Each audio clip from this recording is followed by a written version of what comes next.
ഗാസയിലെ മനുഷ്യക്കുരുതിയും പലസ്തീനെതിരെയുള്ള ഉപരോധവും എല്ലാം ചേർന്ന അന്താരാഷ്ട്ര സമൂഹത്തിന് മുന്നിൽ വലിയ വെല്ലുവിളികളാണ് ഇസ്രായേൽ നടത്തുന്നത്. ഇതിനെതിരെ ലോകരാജ്യങ്ങൾ ഒറ്റക്കെട്ടായി ഇസ്രായേലിനെ എതിർക്കുന്നുണ്ട്.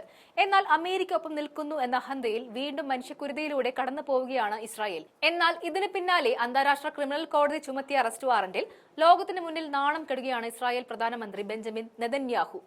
ഏത് നിമിഷവും നെതന്യാഹുവിനെ അറസ്റ്റ് ചെയ്യുമെന്നാണ് ആഗോള മാധ്യമങ്ങൾ റിപ്പോർട്ട് ചെയ്യുന്നത്. നിലവിൽ ഐക്യരാഷ്ട്രസഭയുടെ ജനറൽ അസംബ്ലിയിൽ പങ്കെടുക്കാൻ എന്ന പേരിൽ അമേരിക്കയിലാണ് നെതന്യാഹു ഉള്ളത്. അറസ്റ്റിനെ ഭയന്ന് അഭയം തേടി എന്നൊക്കെ ആഗോള മാധ്യമങ്ങൾ റിപ്പോർട്ട് ചെയ്യുന്നുണ്ട്. അറസ്റ്റ് ഭീതിയിൽ യൂറോപ്യൻ വ്യോമപാത കയറാതെയാണ് ഇസ്രായേൽ പ്രധാനമന്ത്രി ബെഞ്ചമിൻ നെതന്യാഹു യാത്ര ചെയ്തത്.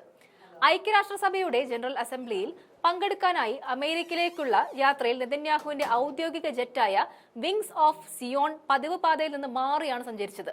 അന്താരാഷ്ട്ര ക്രിമിനൽ കോടതി ചുമത്തിയ അറസ്റ്റ് വാറന്റുകളിൽ നിന്ന് രക്ഷപ്പെടുന്നതിന് വേണ്ടിയാണ് നെതന്യാഹു അമേരിക്കയിലേക്ക് വളഞ്ഞ വഴി സ്വീകരിച്ചതെന്ന് വ്യക്തമായിരുന്നു. 2024 നവംബറിലാണ് യുദ്ധ നിയമങ്ങൾ ലംഘിച്ചതിന്റെ പേരിൽ അന്താരാഷ്ട്ര ക്രിമിനൽ കോടതി നെതന്യാഹുവിനും മുൻ പ്രതിരോധ മന്ത്രി യോവ് ഗാലറ്റിനും അറസ്റ്റ് വാറന്റുകൾ പുറപ്പെടുവിച്ചത്. പിന്നാലെ യൂറോപ്യൻ രാജ്യങ്ങൾ ഇസ്രായേൽ ഭരണാധികാരി തങ്ങളുടെ പ്രദേശത്ത് പ്രവേശിച്ചാൽ കസ്റ്റഡിയിലെടുക്കുമെന്ന് പരസ്യമായി പ്രഖ്യാപിച്ചിരുന്നു. അയർലാൻഡും നെതന്യാഹുവിനെ അറസ്റ്റ് ചെയ്യുമെന്ന നിലപാടിലെത്തിയിരുന്നു.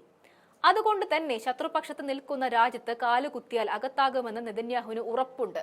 അത്തരമൊരു സാഹചര്യം ഒഴിവാക്കാനുള്ള ശ്രമമായാണ് നെതന്യാഹുവിന്റെ ഗതിമാറ്റമെന്ന് കണക്കാക്കപ്പെടുന്നുണ്ട്. സാധാരണയായി അമേരിക്കയിലേക്ക് പോകുന്ന ഇസ്രായേൽ വിമാനങ്ങൾ ഫ്രഞ്ച് വ്യോമാതിർത്തി കടന്ന് മധ്യ യൂറോപ്പിലൂടെയാണ് യാത്ര ചെയ്യുന്നത്. പക്ഷേ ഇപ്രാവശ്യം യൂറോപ്യൻ രാജ്യങ്ങൾക്ക് മുകളിലൂടെ യാത്ര ചെയ്യാതെ ഒഴിഞ്ഞു മാറിയാണ് നെതന്യാഹു യാത്ര നടത്തിയത്. ബ്രിട്ടൻ ഉൾപ്പെടെ പലസ്തീനെ സ്വതന്ത്ര രാഷ്ട്രമായി അംഗീകരിച്ചിരിക്കുന്ന സാഹചര്യത്തിൽ ഐക്യരാഷ്ട്രസഭയിലെ തീരുമാനങ്ങൾക്കായി കാത്തിരിക്കുകയാണ് ലോകരാജ്യങ്ങൾ. ലോകം തങ്ങൾക്ക് എതിരെ തിരിയുന്നതോടെ ഗാസ വെടിനിർത്തലിന്റെ ആദ്യഘട്ടത്തിൽ 735 പലസ്തീൻ തടവുകാരെ മോചിപ്പിക്കുമെന്ന് ഇസ്രായേൽ അറിയിച്ചു കഴിഞ്ഞു. ഇസ്രായേൽ ക്യാബിനറ്റ് വെടിനിർത്തൽ കരാർ അംഗീകരിച്ചതിന് പിന്നാലെ ഇസ്രായേൽ നിയമകാര്യ മന്ത്രാലയമാണ് ഇത് സംബന്ധിച്ച് പ്രസ്താവന പുറത്തുവിട്ടത്. 16-നും 18-നും ഇടയിൽ പ്രായമുള്ള 25 പ്രായപൂർത്തിയാകാത്ത തടവുകാരൊഴികെ മോചിപ്പിക്കാൻ നിശ്ചയിച്ചിട്ടുള്ള മുഴുവൻ തടവുകാരുടെയും പേരുകൾ മന്ത്രാലയം പുറത്തുവിട്ടു. 70 സ്ത്രീകളും 25 പുരുഷന്മാരും ഉൾപ്പെടെ 95 തടവുകാരെ ഞായറാഴ്ച മോചിപ്പിക്കുമെന്ന് നേരത്തെയുള്ള പ്രസ്താവനയിൽ മന്ത്രാലയം അറിയിച്ചിരുന്നു. 3 ഘട്ടങ്ങൾ ഉൾപ്പെടുന്ന കരാർ ഞായറാഴ്ച മുതൽ പ്രാബല്യത്തിൽ വരുമെന്നാണ് പ്രതീക്ഷിക്കുന്നത്.